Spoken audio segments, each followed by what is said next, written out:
l'histoire des armes nucléaires est l'un des chapitres les plus marquants, mais aussi les plus inquiétants de l'histoire contemporaine. Tout commence dans les années 1930, lorsque des physiciens découvrent le phénomène de la fission nucléaire.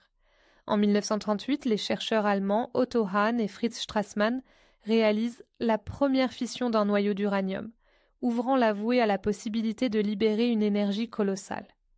Rapidement, la communauté scientifique internationale prend conscience du potentiel et du danger de cette découverte.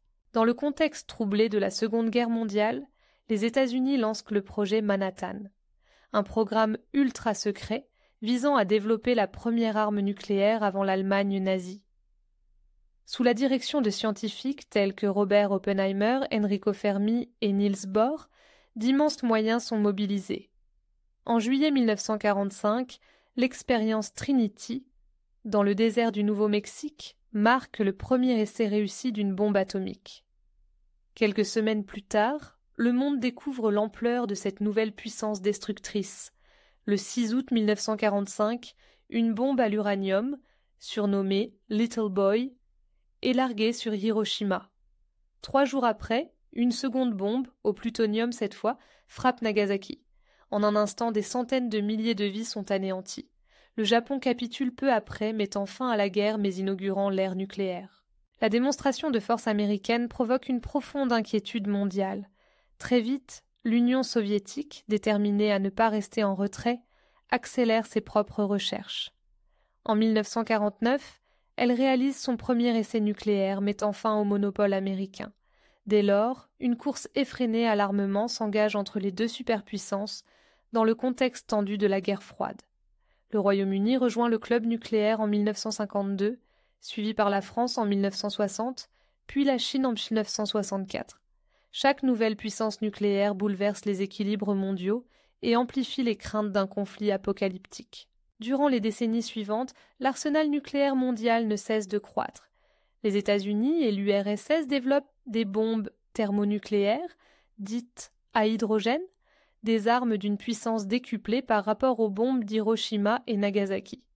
Les missiles balistiques intercontinentaux, capables de frapper n'importe quelle cible sur la planète en quelques minutes, deviennent le symbole terrifiant de la doctrine de destruction mutuelle assurée. L'équilibre de la terreur repose sur la certitude qu'aucun acteur ne peut utiliser l'arme nucléaire sans s'exposer à une riposte dévastatrice. Face à ce danger, la communauté internationale cherche à limiter la prolifération des armes nucléaires. En 1968, le traité sur la non-prolifération des armes nucléaires, TNP, est signé. Il repose sur 3 piliers: empêcher la diffusion des armes nucléaires à de nouveaux États, promouvoir le désarmement et garantir le droit à l'usage pacifique de l'énergie nucléaire. Les 5 États officiellement dotés, États-Unis, URSS, Royaume-Uni, France, Chine, s'engagent à ne pas aider d'autres pays à acquérir l'arme atomique, tandis que les autres s'abstiennent d'en développer. Malgré cet accord, certains États restent à l'écart et la prolifération se poursuit. Israël, par exemple, ne reconnaît ni ne nie posséder l'arme nucléaire, mais la communauté internationale estime qu'il détient un arsenal important depuis les années 1960. L'Inde procède à son premier essai en 1974, suivi par le Pakistan en 1998. L'Afrique du Sud, qui avait développé des armes nucléaires en secret, choisit de les démanteler à la fin de l'apartheid, devenant le seul pays à avoir volontairement renoncé à son arsenal. À partir des années 1980, de nouveaux défis émergent. La Corée du Nord, isolée sur la scène internationale, lance son propre programme nucléaire. Initialement signataire du TNP, le pays s'en retire en 2003 après des années de tensions et de soupçons. En 2006, Pyongyang réalise son premier essai nucléaire, défiant les condamnations internationales. D'autres essais suivent en 2009, 2013, 2016 et 2017, ce dernier étant présenté par la Corée du Nord comme une bombe thermonucléaire nettement plus puissante que les précédentes.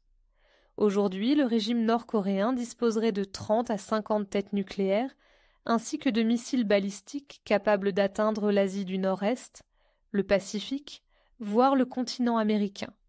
Cette montée en puissance inquiète profondément la communauté internationale, d'autant plus que la Corée du Nord a souvent recours à la menace nucléaire dans ses relations diplomatiques, cherchant à renforcer sa position et à garantir la survie du régime.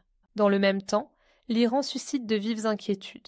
Dès les années 1970, sous le règne du Shah, le pays ambitionne de maîtriser la technologie nucléaire, officiellement à des fins civiles. Mais la révolution islamique de 1979 interrompt ces projets. Dans les décennies suivantes, les soupçons occidentaux de détournement du programme civil vers des objectifs militaires se multiplient. Après de longues négociations, l'accord de Vienne est signé en 2015. L'Iran accepte de limiter drastiquement son enrichissement d'uranium et de se soumettre à des inspections rigoureuses en échange d'une levée progressive des sanctions économiques. Cet accord, salué comme une avancée majeure, est cependant fragilisé en 2018 lorsque les États-Unis, sous la présidence de Donald Trump, s'en retirent unilatéralement et réimposent de lourdes sanctions. L'Iran réagit en relançant progressivement ses activités nucléaires.